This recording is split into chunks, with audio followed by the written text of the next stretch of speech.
ओम श्री गणेशाय नमः। नमस्कार दोस्तों, इतिहास हमारा चैनल में आप सबका स्वागत है। मित्रों, अपने बुरे समय को दूर भगाने के लिए और घर में सुख शांति स्थापित करने के लिए बेहद और विभिन्न प्रकार के उपाय आपने तो किए ही होंगे। लेकिन दोस्तों, आज इस वीडियो के माध्यम से जो उपाय हम आपको बताने जा रहे हैं, इससे ज्यादा सरल, असरदार और लाभकारी उपाय आपने आज तक नहीं किया होगा। हमारे सभी शास्त्रों और धर्म ग्रंथों में गौ माता को सबसे ऊंचा दर्जा दिया हुआ है। उनके घी को प्रसाद के रूप में माना गया है।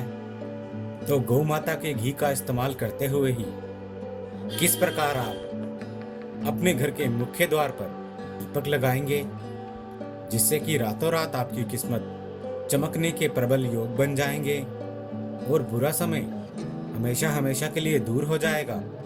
इस उपाय में घर के सभी परिवारजनों को हिस्सा लेना है, अन्यथा घर की महिलाएं इस उपाय में विशेष करके हिस्सा लेंगी। यह उपाय वैसे तो किसी भी दिन रात्रि के समय किया जा सकता है, लेकिन खास करके माता रानी के दिन शुक्रवार को अगर आप करेंगे तो इसका विशेष लाभ आपको अवश्य प्राप्त होगा।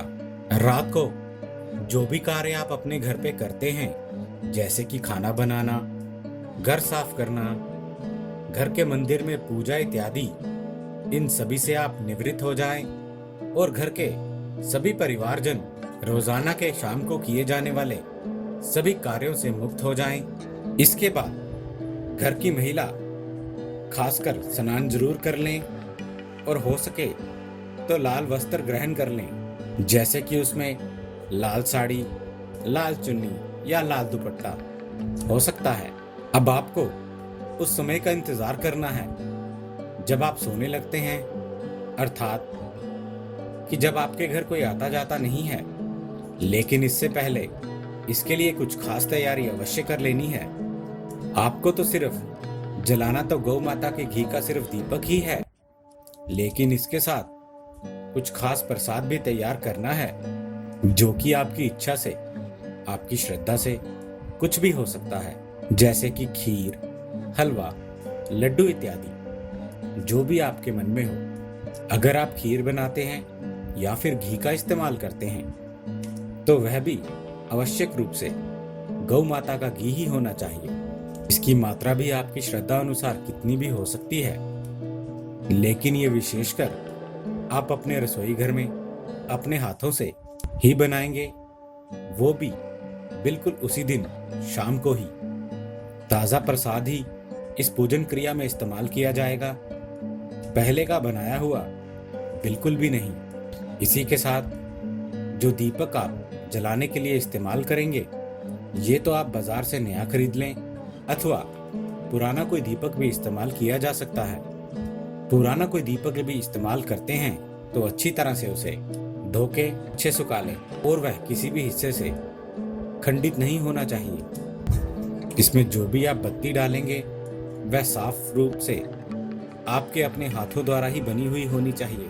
बाजार की बनी हुई बत्ती इस पूजन क्रिया में बिल्कुल भी इस्तेमाल नहीं की जाएगी। अब आपको अपने घर के मंदिर में ही ये दीपक पहले रख के जलाना है, साथ ही प्रसाद का भोग भी लगाना है। दुर्गा माता की मूर्ति अथवा चित्र के समक्ष ये रखकर आप उनकी आरती चालीसा जरूर पढ़ें, जिसमें से आरती बोल बोल कर जरा सी जरूर पढ़ी जाए। इसमें आप घंटी का इस्तेमाल करें, आरती की थाली भी सजा सकते हैं और घर के सभी परिवारजन एक बार इस दीपक को हाथ अवश्य ही लगा लें। इसके पश्चात आंखें मूंद के हाथ जोड़कर मन ही मन भगवान से पूर्ण विश्वास के साथ अपनी इच्छा अनुसार अपनी मनोकामना को बोलें। फिर घर की महिला ही इसे अपने हाथों से घर के मुख्य द्वार पर रखकर आएंगे, और वो भी दाहिनी ओर, यानी कि राइट हैंड साइड वाली। यानी कि जब घर में प्रवेश किया जाता है उस समय जो आपका दाहिना हिस्सा आएगा, अर्थात कि एंट्रेंस करते समय आपके घर में जो राइट हैंड साइड होगा, उसी भाग की ओर आपको ये दीपक रखना है, बिल्कुल इस प्रकार से, ताकि हवा इत्यादि से ये बुझे नहीं। लेकिन इस बात का अवश्य ध्यान दें कि इसके बाद घर में कोई आना जाना नहीं चाहिए। इस दीपक पर आप तिलक यानी कि चावल, अक्षत आदि भी चढ़ा सकते हैं। इसे वहां रखने के बाद आप अपने घर के मुख्य द्वार को ताला इत्यादि भी लगा सकते हैं, जैसे कि आप रोज रात्रि को करते होंगे। इस दीपक को अपने हाथ में लेते वक्त आपको ये ध्यान रखना है कि आपके हाथ बिल्कुल साफ हों, साथ ही चप्पल, जूते इत्यादि बिल्कुल आपने ना पहने हुए हों। यह उपाय किसी भी दिन किया जा सकता है, लेकिन खास करके शुक्रवार को करने का विशेष लाभ जरूर मिलता है। अगर कहीं से मुमकिन हो तो दुर्गा सप्तशती का पाठ भी पढ़ा जा सकता है या किसी पंडित इत्यादि से पढ़ाया भी जा सकता है। लेकिन अगर आपसे इतना मुमकिन ना भी हो, इस दीपक जलाने के साथ ही इसी दिन या फिर अगले दिन सुबह किसी विवाहित स्त्री या फिर कन्या को कुछ लाल वस्त्र भेंट जरूर कर दें, या फिर लाल चूड़ी, बिंदी, चुनरी इत्यादि भी की जा सकती है, जैसी भी आपकी श्रद्धा हो। दीपक रखने के पश्चात घर में सभी परिवारजनों को यह प्रसाद जरा जरा सा ग्रहण जरूर कर लेना है। अगले दिन सुबह उठने के पश्चात ये दीपक आपको बहते हुए जल में प्रवाहित कर देना है। ये बिल्कुल जरूरी नहीं है कि अगले दिन ही इसे जल में प्रवाहित किया जाए, लेकिन जब भी आपसे मुमकिन हो आने वाले दिनों में ऐसा किया जा सकता है। इस दीपक को सुबह ही वहां से उठा लें ताकि किसी और की नजर इस पे ना पड़े, और ना ही आप इसे नीचे किसी और स्थान पर रखेंगे। जमीन से ऊपर ही किसी स्थान पर इसे रखा जाना चाहिए। अगर आप किसी कन्या इत्यादि को कुछ दान ना भी कर पाए तो अगले दिन सुबह स्नान आदि से निवृत्त होने के पश्चात खाली पेट ही दुर्गा माता के मंदिर जाएं, अन्यथा ऐसे किसी मंदिर में जा सकते हैं जहां उनकी मूर्ति की स्थापना हुई हो। वहां जाकर भी उनसे आप आशीर्वाद प्राप्त कर सकते हैं। चरण दर्शन करने के पश्चात मुख दर्शन करें, वहां भी धूप बत्ती लगाकर की आरती चालीसा पढ़ सकते हैं। लेकिन इसी के साथ वहां भी अगर आप कुछ भेंट कर दें, जैसे कुछ फल इत्यादि, और पंडित जी के चरण स्पर्श करके आशीर्वाद लें, और हो सके तो उन्हें भी कुछ दान दक्षिणा दे दें, तो इससे बेहतर कुछ और हो ही नहीं सकता। इसी के साथ कुछ और भी क्रियाएं की जा सकती हैं, लेकिन वह आपका जरा सा खर्चा जरूर करवाएंगी। वैसे तो सिर्फ प्रसाद बनाना और दीपक लगाना इतना ही उपाय उपयुक्त है। बाकी आप अपनी इच्छा से कुछ करना चाहें अवश्य कर सकते हैं। तो कुछ छोटे छोटे उपाय इसके साथ ही जुड़ने वाले उपाय बता दे रहे हैं।